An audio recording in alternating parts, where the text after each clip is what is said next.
E aí, pessoal, tudo bem? Hoje a gente vai mergulhar na história de um verdadeiro herói da fé, São Faustiniano.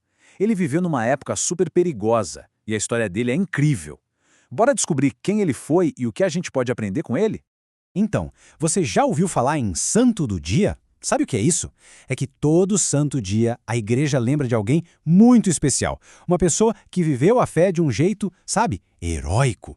Eles são tipo uns super-heróis da fé, umas estrelas que mostram o caminho pra gente.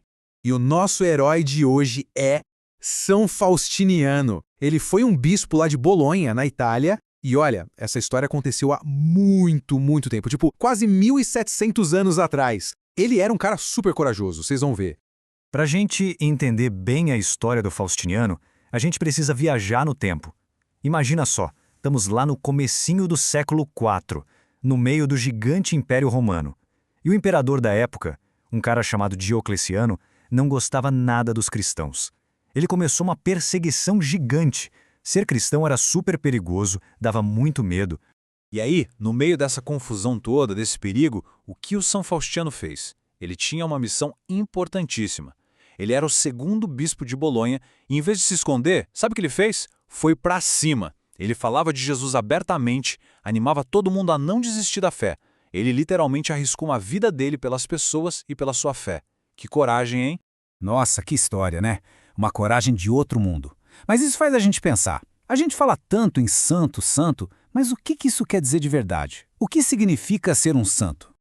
Então, a ideia é a seguinte: um santo é uma pessoa que viveu de um jeito tão incrível, com tanta coragem, tanta fé, de uma forma tão heróica, que a igreja olha para ela e fala: "Uau, essa pessoa é um exemplo para todo mundo."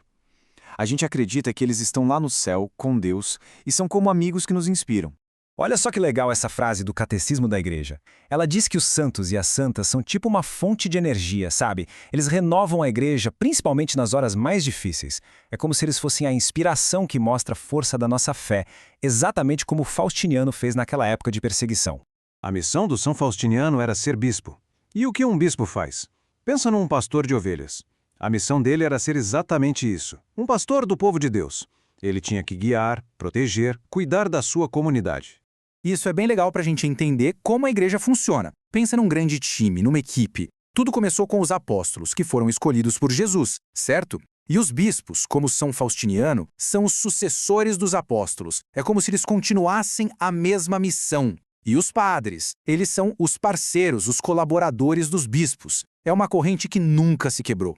Então, como um bom pastor, o bispo tem essa missão de cuidar da sua igreja local, que a gente chama de diocese. Ele ensina, ajuda as pessoas a se aproximarem de Deus e mantém todo mundo unido na fé. Era exatamente isso que o São Faustiniano fazia, e com muita dedicação. Mas, gente, essa conexão não para por aí, não. A ideia é ainda maior. Pensa que a gente faz parte de uma família gigantesca, que junta todo mundo que está aqui na Terra com a galera que já está lá no céu. Esse conceito super legal se chama comunhão dos santos, e ele tem duas partes, é bem fácil. A primeira é a comunhão nas coisas santas, sabe? A nossa fé, os sacramentos, a oração, tudo isso que nos une a Deus. A segunda parte é a comunhão entre as pessoas santas, ou seja, a união de todo mundo da igreja. Os que estão aqui na terra, os que estão no céu e até os que estão no purgatório se preparando. Tá todo mundo conectado. É como se a gente tivesse uma torcida organizada lá no céu.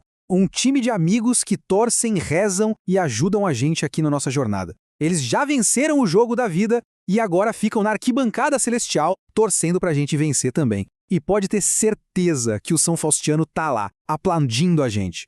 Então, se a gente junta tudo isso, a coragem do São Faustiniano, a missão dele de ser um pastor, e essa ideia de que tá todo mundo conectado, céu e terra, a gente pode dizer que os santos são como se fossem faróis. Sabe aqueles faróis que guiam os navios na escuridão? É isso. As histórias de vida deles, como a do São Faustiniano, são uma luz que ilumina o nosso caminho, que mostra a direção certa para a gente seguir na nossa jornada de fé até a gente encontrar Jesus. Que história, né? A de São Faustiniano inspira demais. Mas agora a pergunta fica pra gente. E aí, qual é a sua missão? Como a gente pode ser um pequeno farol de luz no nosso dia a dia, na nossa escola, em casa, com os amigos? Pensa nisso. É isso, pessoal. Chegamos ao fim da nossa aventura pela vida desse santo incrível. Muito obrigado pela companhia de vocês nessa jornada. Se você curtiu essa história, já sabe, né? Deixa aquele like pra gente saber que vocês gostaram. E que tal já começar a ser um farol de luz? Compartilhe essa história com seus amigos, com a sua família, para todo mundo conhecer o São Faustiniano. E o mais importante, para não perder nenhuma outra história de coragem e fé como essa, se inscreve aqui no canal Catequista Felipe Lucas. Combinado? Um abração e até a próxima!